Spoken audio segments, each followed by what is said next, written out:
নমস্কাৰ বন্ধুসকল আজি আমাৰ তৃতীয়টো দিন অৰুণাচল প্ৰদেশত ৱেষ্ট কামেং জিলাৰ চেপাত আমি আছোহি এটা এডভেঞ্চাৰ প্ৰজেক্টৰ কামত ফজো মাইনা ৰাহুল আৰু মই আহিছোঁ কামখিনি কৰিবৰ বাবে বৰষুণে বাধা দিছে যদিও আজিলৈকে আমাৰ বহুখিনি কাম হৈ গৈছে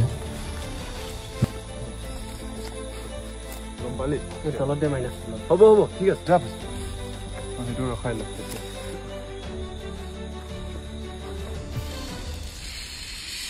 খালি যোৱাকালি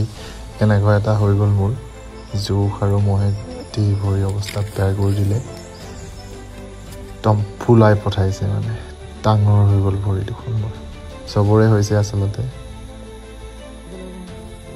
আৰু আজি এনেকৈ গামবুট পিন্ধি লৈছোঁ সেইখিনিৰ পৰা বাচিবলৈ